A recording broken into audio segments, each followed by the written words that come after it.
নমস্কার বন্ধুরা, আমি আশা করি তোমরা সবাই ভালো আছো এবং সুস্থ আছো।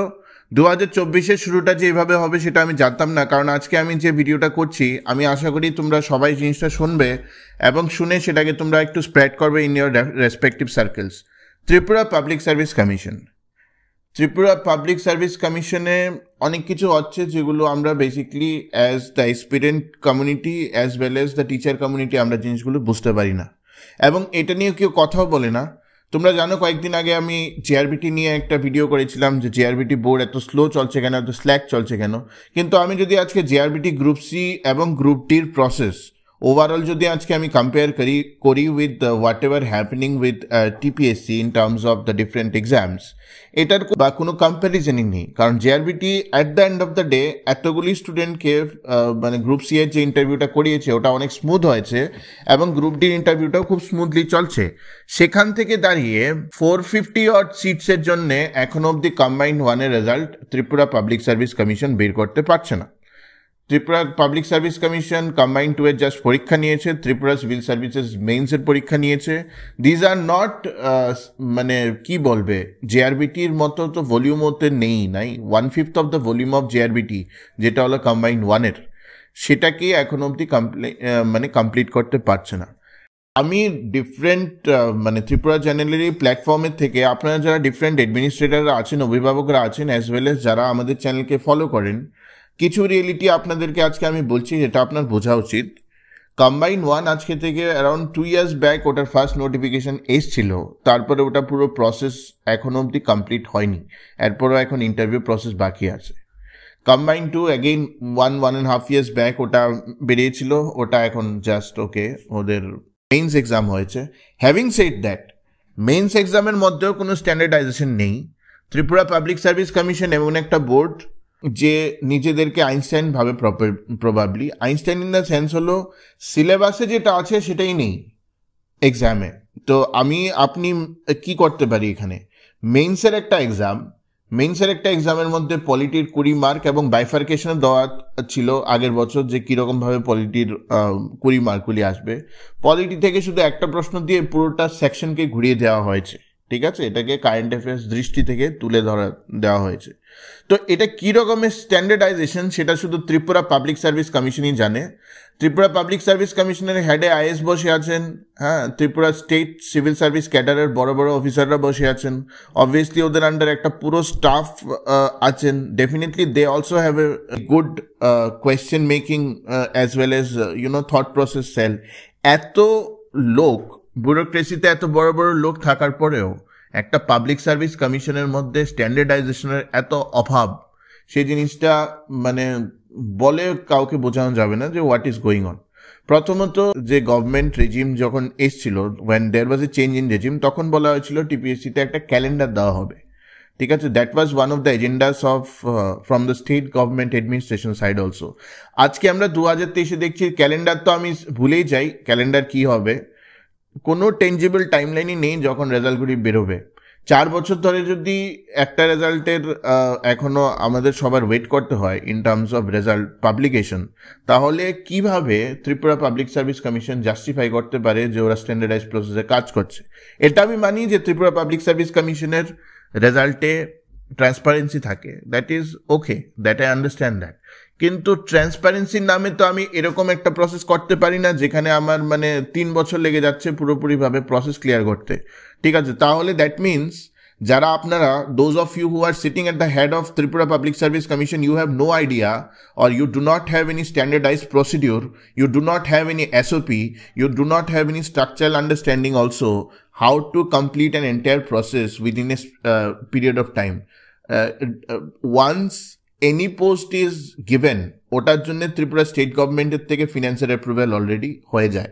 So that means you do not require a finance approval after you are giving a notification. So every formulation মানে প্রসেস পুরোপুরি করেই একটা নোটিফিকেশন দেওয়া হয়। তো why will there be a delay in the combined one exam for 3 years? Tripura engineering services নিয়ে কি নাটক হয়েছে সেটা তো আমরা বুঝতেই পেরেছি প্রত্যেকে, কীরকম প্রশ্ন চলে এসছে, ঠিক আছে। গেটেও বোধহয় এরকম প্রশ্ন আসে না প্রবাবলি, যেটা ত্রিপুরা ইঞ্জিনিয়ারিং সার্ভিসেসের কোয়েশ্চেন এসছে। তো ওগুলি তো আমি ছেড়েই দিলাম, ঠিক আছে, ওটার যে কি হবে no one knows basically right now at this point of time. কিন্তু আমি যদি এখন স্ট্যান্ডার্ডাইজ একটা প্রসেসের মধ্যে যদি আমি রেজাল্টগুলি না বের করি within a tangible time line, তাহলে কিভাবে চলবে? কত আমরা এক্সপিরিয়েন্সের লাইফ নিয়ে খেলবো? একটা এক্সপিরিয়েন্স 3 বছর ধরে কেন প্রিপারেশন করবে? অনেক এক্সপিরিয়েন্টরা বলে যে ইউপিএসসির মতো একটা বডি যেটা 1 বছরের মধ্যে দিয়ে দেয় রেজাল্ট, তো টিপিএসসি কেন দিতে পারবে না? And it is correct in a way, কারণ পাবলিক সার্ভিস কমিশন যখন সেন্ট্রাল পাবলিক সার্ভিস কমিশন যেভাবে কনস্টিটিউট হয়েছে সেভাবেই তো state public service commission constitute হয়েছে। যদি আজকে সেন্ট্রাল পাবলিক সার্ভিস কমিশনের একটা পার্টিকুলার এসওপিতে একটা particular standard operating procedure maintain করে ওরা যদি কাজ করতে পারে, তো what is the problem in the state public service commission, যেটা টেকনিক্যালি ওদের হেড হলো central public service commission. So what is this kind of centre state relationship হচ্ছে? এখানে আপনি আইএস বসিয়ে রেখেছেন চেয়ারম্যান, দেন ইউ হ্যাভ মানে good people around on the surface value রিজিউমের মধ্যে তো ভালো ভালো লোকরা বসে আছে, বড় বড় লোকরা বসে বসে ইন্টারভিউ নেয় টিপিএসসির, ঠিক আছে? তাহলে কেন মানে স্ট্যান্ডার্ডাইজেশন হবে না? স্ট্যান্ডার্ডাইজেশন 3 জায়গায় নেই আমার মতে। প্রথমত কোয়েশ্চেন পেপার সাইটিংয়ের স্ট্যান্ডার্ডাইজেশন নেই।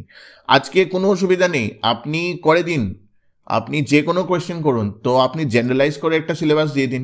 আপনি স্পেসিফিক বাইফার্কেশন করে যখন আপনি পার্ট অফ সিলেবাস দেন, তারপর ওটার উপর আপনি কোয়েশ্চেন করেন না কেন?